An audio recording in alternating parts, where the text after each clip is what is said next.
Hey everyone, welcome back to the channel, and in today's video we are going to discuss about Golgi apparatus and lysosome. As we are discussing class 9 chapter 2 cell the building block of life, in this video we will be covering two topics. One is the Golgi apparatus and another one is the lysosomes. Okay beta, before that we have covered some of the topics from this chapter and they all are posted on the group. If you haven't watched it or if you have any doubt in any of the topic, you can just go to our channel and the video is all the videos were there. Okay, now in this video we are going to discuss about the Golgi apparatus. If we are talking about the Golgi apparatus, होता क्या है आपका Golgi apparatus? कल हमने endoplasmic reticulum और ribosomes को discuss करा था. तो हमने क्या पढ़ा था भाई, जो एंडोप्लाज्मिक रेटिकुलम होते हैं वो जो न्यूक्लियर मेम्ब्रेन होती है, आउटर मेम्ब्रेन होती है, उसके क्लोज एसोसिएशन में कौन रहता है? आपके एंडोप्लाज्मिक रेटिकुलम रहते हैं. आज हम पढ़े Golgi apparatus को. जो Golgi apparatus होते हैं वो आपके एंडोप्लाज्मिक रेटिकुलम के क्लोज एसोसिएशन में रहते हैं. कौन बेटा? आपके Golgi apparatus. तो in close association of ER आपको कौन देखने के लिए मिलता है? आपको देखने के लिए मिलता है ये Golgi apparatus. This is how the Golgi apparatus looks like. नाम कहां से पढ़ा होगा? थोड़ा अजीब सा नाम नहीं है, Golgi apparatus.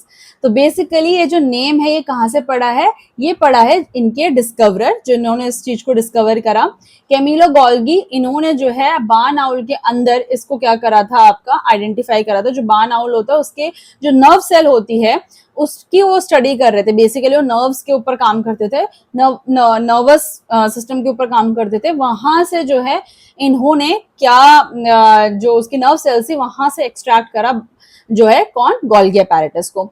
इसीलिए इन्होंने बहुत मेजर कंट्रीब्यूशन दिया था. तो इस just to honour the person उनका पूरे apparatus का नाम ही क्या रख दिया?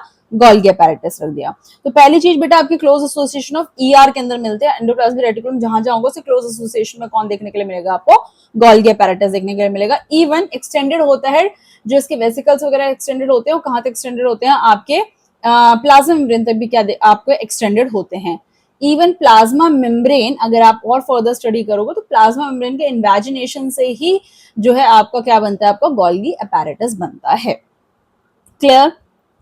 ओके, सो दे आर जो Golgi apparatus होते हैं क्या होते हैं? फ्लैटेंड सिंगल मेम्ब्रेन बाउंड होती है, एक ही मेम्ब्रेन होती है. सैक लाइक स्ट्रक्चर, बोरी जैसा स्ट्रक्चर होता है इनका.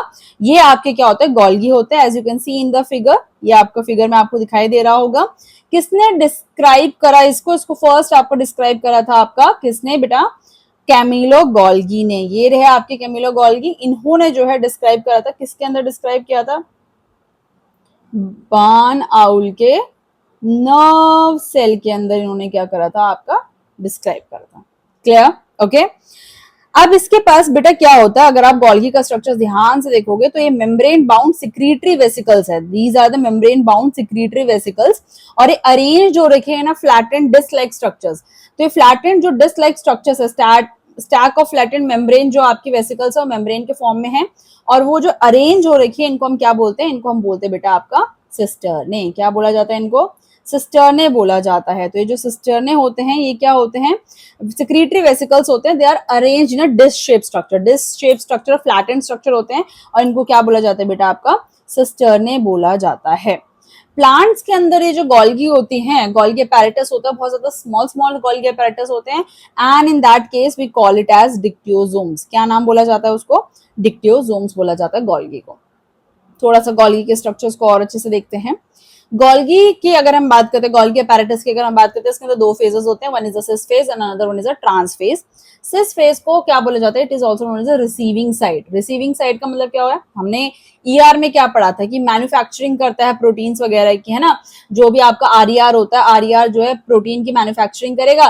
प्रोटीन की मैन्युफैक्चरिंग करने के बाद वो किसको दे देगा? Golgi को दे देगा. तो Golgi बेसिकली क्या है? Golgi आपका पोस्ट ऑफिस की तरह काम करता है. जैसे पोस्ट ऑफिस जगह जगह टारगेट जगह पे जो भी रिक्वायर्ड डॉक्यूमेंट होता है उसको भेजती है ना, ऐसी जो Golgi apparatus होता है वो भी जो है अलग अलग जगह पे जहां जहां जिस भी प्रोटीन्स की रिक्वायरमेंट है या कोई और चीज की रिक्वायरमेंट है उसको ट्रांसपोर्टेशन करने का काम किसका? आपका Golgi का है. तो Golgi को क्या कहा जाता है? आपका पोस्ट ऑफिस भी कहा जाता है, शिपिंग सेंटर भी बोला जाता है, शिप करता है ये सामान को इधर से उधर, और पैकेजिंग सेंटर भी इसको क्या कहा जाता है, ठीक है।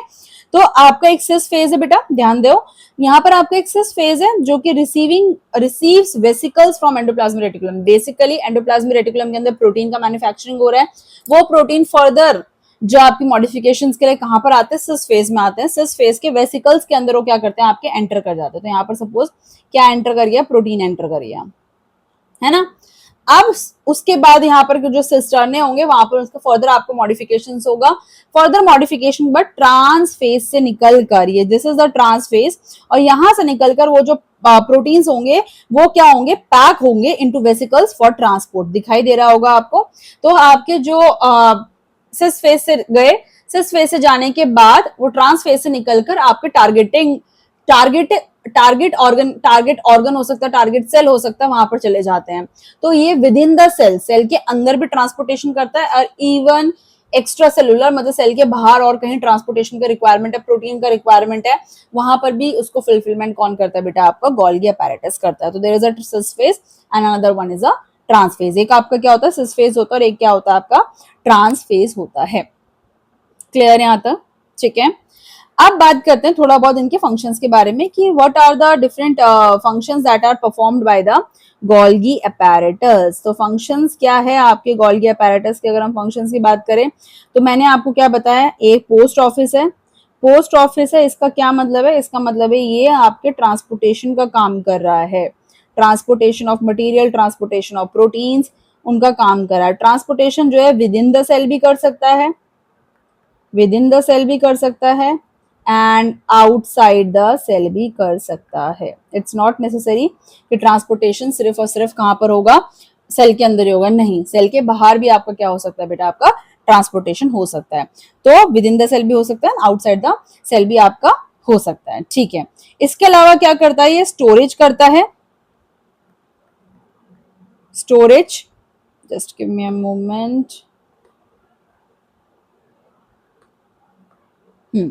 ये आपका क्या करता है बेटा, स्टोरेज करता है। कोई ऑल्ट्रेशंस है, अगर किसी प्रोटीन में कोई मॉडिफिकेशंस है वो करता है, मॉडिफिकेशंस इसका काम है। पैकेजिंग क्या है, इसका काम है, पैकेज करता है मटेरियल को, किसने कहाँ पहुंचना है, ये भी काम किसका है, आपका गोल्गी अपैरेटस का है। इसके अलावा ये आपका लाइसोसोम फॉर्मेशन में भी हेल्प करता है। लाइसोसोम बनाने का काम कौन करता है बेटा, आपका गोल्गी अपैरेटस ही करता है। तो लाइसोसोम फॉर्मेशन में भी किसका काम होता है, आपका गोल्गी अपैरेटस का ही आता है। इसके अलावा क्या होता है, ये सिक्रीटरी ऑर्गेनल होता है। सिक्रीटरी ऑर्गेनल का क्या मतलब होता है, सिक्रीटरी मतलब क्या होता है, जो अपने अंदर से कुछ चीज को सिक्रीट करे, है ना। तो ये कुछ कुछ केस के अंदर एंजाइम्स और हार्मोन्स को भी क्या करता है, सिक्रीट करता है। तो they are involve in the secretion of enzymes and hormones. Enzyme और हार्मोन्स के सिक्रीशन में भी क्या करता है बेटा, ये आपका हेल्प करता है। These are the functions of Golgi apparatus. This is the structure. किसने ढूंढा था, कहां ढूंढा था, प्लांट के अंदर इनको क्या कहा जाता है, everything we have discussed, right. Okay, any doubt so far, no, okay. Then next topic जो हम इस वीडियो में ले रहे हैं that is your lysosome. Lysosome की अगर हम बात करें बेटा, तो लाइसोसोम जो होते हैं वो आपके सुसाइडल बैग्स होते हैं सेल के। सुसाइड का क्या मतलब होता है, self killing bags, self killing bags होते हैं, पहली चीज है। Small spherical single membrane bound structures होंगे आपको सेल के अंदर देखने के लिए मिलेंगे, and they are filled with the hydrolytic enzymes. Spherical body होती है, बनाई हुई है, और इसके अंदर क्या होते हैं, बहुत सारे हाइड्रोलिटिक एंजाइम होते हैं, तोड़ते हैं आपके सेल को, हाइड्रोलिसिस करते हैं, वाटर मॉलिक्यूल को स्प्लिट करने का काम करते हैं। तो लाइसोसोम्स क्या होते हैं आपके बेटा, small spherical single membrane bound होते हैं, और इनके अंदर क्या होते हैं, आपके हाइड्रोलिटिक एंजाइम्स आपके प्रेजेंट होते हैं। और क्या काम करते हैं, ये ब्रेक डाउन करते हैं, break down of unwanted proteins, carbohydrates, fats, इनका क्या करते हैं, ब्रेक डाउन करते हैं, और इनको ब्रेक डाउन करने के बाद ये क्या करते हैं, इसको सेल से बाहर भेज देते हैं। सेल से बाहर भेज देते हैं, या तो मतलब remove out from the cell, या फिर आपका साइटोप्लाज्म में भेज देते हैं। अब साइटोप्लाज्म में या तो ये रीयूज हो जाएगा, अगर मतलब कहीं पर किसी चीज की रिक्वायरमेंट है तो वहां पर क्या हो जाएगा, इसका रीयूज हो जाएगा। अगर रीयूज नहीं हो रहा तो ऑब्वियसली एज अ वेस्ट क्या होता है, ये आपका बाहर निकल जाता है। ठीक है, तो आपका बेसिकली काम क्या है, ये आपके सिस्टम को क्या कर रहा है, क्लीन एंड हेल्दी रखने का काम कर रहा है। क्लीन और क्या रखने का काम कर रहा है बेटा, आपका हेल्दी रखने का काम कर रहा है आपका लाइसोसोम। ठीक है, यहां तक क्लियर है? ओके, अब आपका इसके अलावा yes it has a hydrolytic enzyme, इसके पास हाइड्रोलिटिक एंजाइम होते हैं। हाइड्रोलिटिक एंजाइम्स क्या करते हैं, ये आपके डाइजेस्टिव एंजाइम्स होते हैं। They are digestive enzymes. ये किसी अनवांटेड चीज को डाइजेस्ट करते हैं, अनवांटेड थिंग्स को क्या कर देते हैं, डाइजेस्ट करते हैं, जो कि सेल के लिए रिक्वायर्ड नहीं है, उसको क्या कर देते हैं, डाइजेस्ट कर देते हैं। ऑल्सो ये आपके क्या करते हैं, self digest the cell, cell को भी डाइजेस्ट कर सकते हैं, सेल को भी खा देते हैं। सेल कहीं डैमेज हो गया, सपोज सेल डैमेज हो गया, सेल डैमेज होने के बाद अब उसका कोई चांसेस नहीं है कि रिपेयर हो, तो इस केस में क्या होता है, जो आपके लाइसोसोम होते हैं they are burst out in the cell, cell के अंदर वो क्या हो जाते हैं, बर्स्ट आउट हो जाते हैं, फट जाते हैं। उसमें से हाइड्रोलिटिक एंजाइम्स निकल गए, हाइड्रोलिटिक एंजाइम सारे के सारे निकल कर सारे के सारे सेल को क्या कर देते हैं, डाइजेस्ट कर देते हैं। तो सेल क्या हो जाती है, वहां पे डेथ हो जाती है वहां पे सेल की। तो उसके लिए भी कौन रिस्पॉन्सिबल है, आपका लाइसोसोम्स रिस्पॉन्सिबल है। तो सेल डेथ के लिए रिस्पॉन्सिबल है and it is known as autolysis.